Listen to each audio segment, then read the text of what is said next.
Welcome, ladies and gentlemen. Allow me to break down exactly how I got my first freelance media buying client and how I transformed those results into getting more clients today to allow me to quit my full-time 9-to-5 job. All right, so back in 2022, I had a full-time content creation job.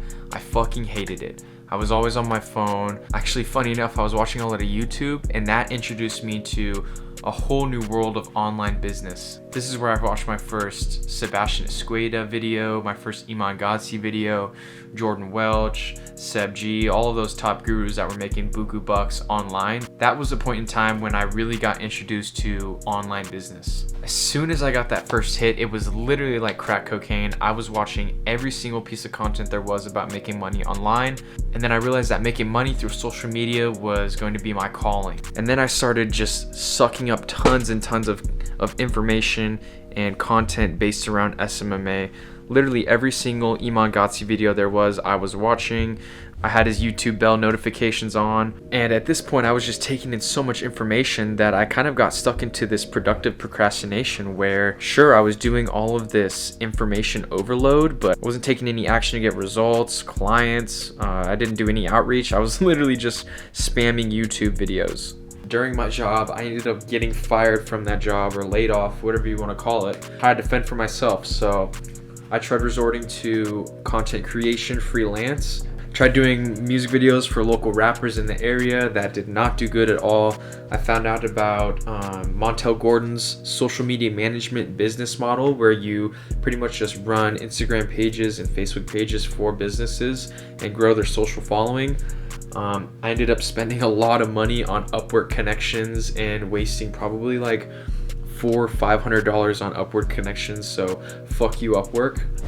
Yeah, so once I'd realized that money was drying up, it was finally time to get a full-time job again. And funny enough, this full-time job was actually one of my first clients and probably the reason I am where I am right now. But before we jump straight to the finish line, allow me to edge you a little more.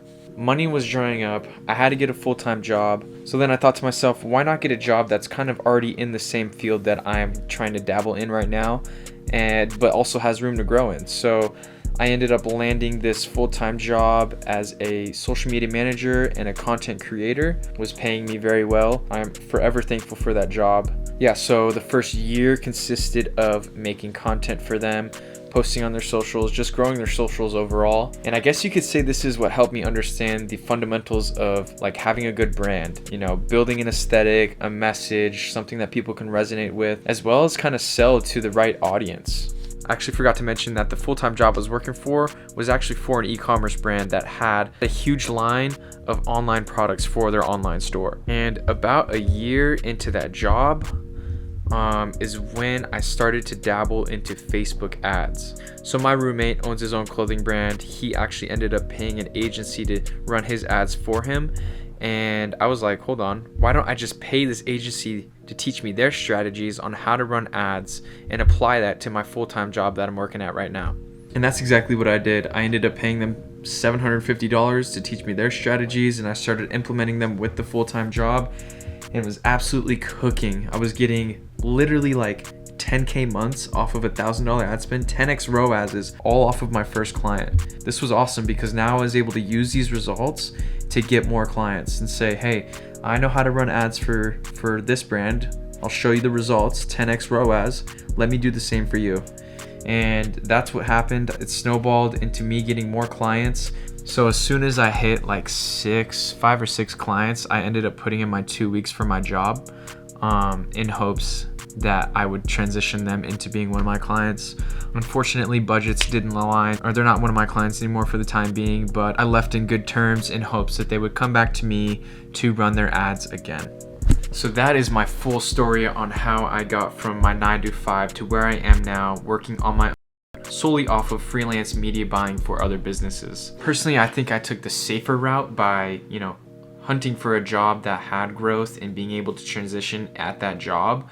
I know a lot of people who just dive straight into it and kind of hope for the best, which it's not a bad idea, especially when you put yourself in that fight or flight mode by backing yourself into a corner and forcing yourself to achieve. now I'm in the works of posting all of my results on social media and trying to build up my personal brand. That way I can gain more clients and also help out people who are kind of lost. I know it's kind of hard to dive into the online business world without some help, so me posting these videos is just kind of a way to, one, documenting my journey, but two, also helping those people who might feel like they're lost as well.